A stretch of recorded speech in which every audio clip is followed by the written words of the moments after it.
වෛද්‍යතුමනි මේ දැන් මේ හෝමෝන්ස් අසන්තුලිතතාවය නැත්නම් මේ හෝමෝන ප්‍රශ්නය නිසා බොහෝ වෙලාවට දකින්න පුළුවන් බාහිර ලක්ෂණයක් තමයි මේ වැඩිපුර කාන්තාවකගේ ශරීරයේ රෝම වැවෙන එක.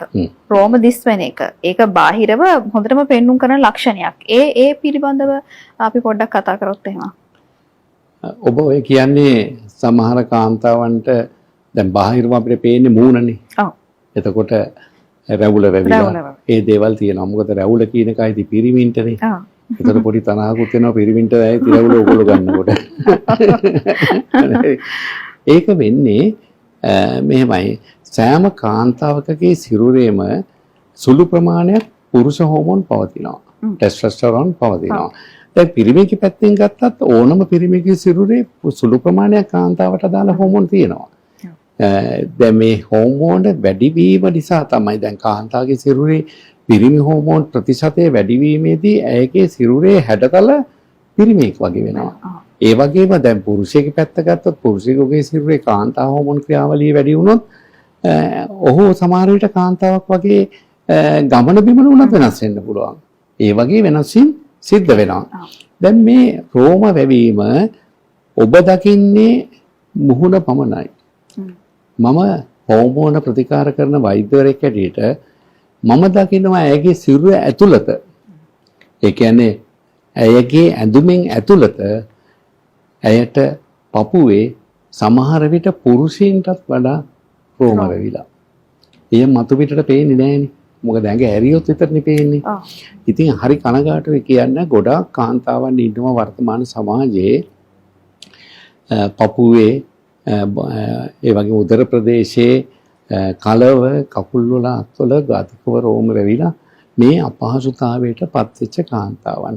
අර කුරුලෑන අයටත් වැඩිය මෙවැනි තත්ත්වයක් මතු වුණාම හරි පීඩනයකටපත් වෙනවා. මොකද පුරුෂයෙක් කැමති නෑනේ තමුන්ගේ පෙම්වතියකේ හෝ බිරිඳකේ ශරීරයේ අධිකව රෝම තියනවා දකින්න. සුළු රෝම ටිකක් එන එක නෙමෙයි. මම මේ කතා කරන අධිකව රෝම එන එක. හැබැයි සුළුවෙන් පටන් ගන්න රෝම වලට නිසි ප්‍රතිකාරයක් නොකිරීම නිසා තමයි අධිකව ව්‍යාප්ත වෙන්නේ. ඒ ව්‍යාප්ත වීම වළක්ව ගන්න පුළුවන්. ඇත්ත වශයෙන්ම සුළුවෙන් පවතින කාලෙදී ඇය ආයුර්වේද වෛද්‍යවරයෙක් වෙත යොමු වුණාම වෛද්‍යවරයා ඇයගේ මුළු රෝග ඉතිහාසය පිළිබඳව සොයා බලලා ඇයගේ මේ තත්ත්වය ඇති වුණේ පරම්පරාවෙන්ද කියන එක බලනවා. සමහර විට මේ තත්ත්වය පාරම්පරිකවත් තියෙනවා. දැන් ඒ පවුලේ අක්කලා නංගිලා 3-4 දෙනෙක් ඉන්නවා කියලා හිතන්නකො. සමහරට එක නංගි කෙනෙකුට හෝ අක්කා කෙනෙකුට මේක නැහැ. අනිත් අයට තියෙනවා. ඒතර අපි මේක සොයා බැලුවම සමහරලාට මවගේ පරපුරේ දැන් සමහරලාට අම්මට තාත්තට මෙවැනි ගැටලුවක්. තාත්තට රෝම වැවෙන එක සාධාරණයි. මේක පිරිමියෙකුගේ ක්‍රියාවලිය. සමහර විට ඒ පවුල් වල ආච්චිට සීයට ඒ වගේ නැන්දා මාමා ලේ නැහැ උරුමකම් තියන අයගේ මේ ගැටලුව සමහරුන්ගේ තියෙනවා. තිබුණම අර අම්මා තාත්තගෙන් සියලු දේ නිගමනය කරන්න බෑ. මේ වගේ අවස්ථාවකදී ඇයගේ රුධිරයේ තියෙන හෝමෝන පරීක්ෂණයකට අපි යොමු කරනවා. හෝමෝන පරීක්ෂණයෙන් අනතුරු අපි නිගමනය කරනවා ඇයට මොන හෝමෝනයද මේ ක්‍රියාත්මක වීමට බලපාලා තියෙන. ප්‍රධානම ටෙස්ටොස්ටෙරෝන් වැඩිවීමක් සිද්ධ වෙන්නේ. මේ වැඩිවීමට ආයුර්වේද ප්‍රතිකාර කරලා ඔබ විශ්වාස කරනවද මහිමා මා ළඟ මම ප්‍රතිකාර කරපු කාන්තාවන් ඉන්නවා. ඒ ප්‍රතිකාර වලින් අනතුරුව ඇයගේ රෝග ක්‍රමානුකූලව ගැලවෙනවා. ටික කාලයක් ප්‍රතිකාර කරන යනකොට ඇයගේ හෝමෝන සමතුලිතභාවයේ ක්‍රමානුකූලව ඇති වෙන්නේ. මොකද හෝමෝන සමතුලිත වීම ක්ෂණිකව සිද්ධ වෙන දෙයක් නෙමෙයි. ක්‍රමානුකූලව ඇති වෙනකොට ඇයගේ අර රෝම ගලවන්න අවශ්‍ය නැහැ. රෝම ඉබේම හැලෙන්න ගන්නවා. ඒ වගේ සාර්ථකව ආයුර්වේද ප්‍රතිකාර කරන්න පුළුවන්. දැන් මේ පීඩනය හිතන්න කොයිතරම් කාන්තාවකට බලපානවද කියන එක. මේක ඉතා පීඩාකාරී තත්ත්වයක්. දැන් සමහර කාන්තාවන් මගේ ළඟට ඇවිල්ලා අහනවා ડોක්ටර් මේකට ලේස කරොත් හරියයිද කියලා. ලේස චිකිත්සාවෙනුත් රෝම ටික යවන්න පුළුවන්. හැබැයි తాවකාලිකව ටික කාලෙකින් නැවත එනවා.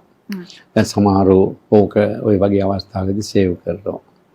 ඒක රිමූවර්ස් පාවිච්චි කරනවා. එයා රිමූවර්ස් පාවිච්චි කරලා යවනවා.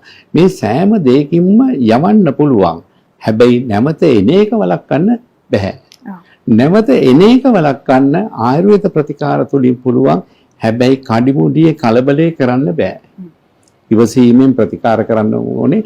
මොකද රුධිරයේ පවතින හෝමෝන පවතින රුධිරයේ පවතින හෝමෝන අපි මාස 4කට වතාවක් හෝ 6කට වතාවක් හෝමෝන පරීක්ෂණ වාර්තාවල් බලලා ඒ අඩුවීම වැඩිවීම පිළිබඳ සැලකිලිමත් වෙලා තමයි මේ ක්‍රමය අනුගමනය කළා තමයි රෝගීන් සුව කරන්නේ.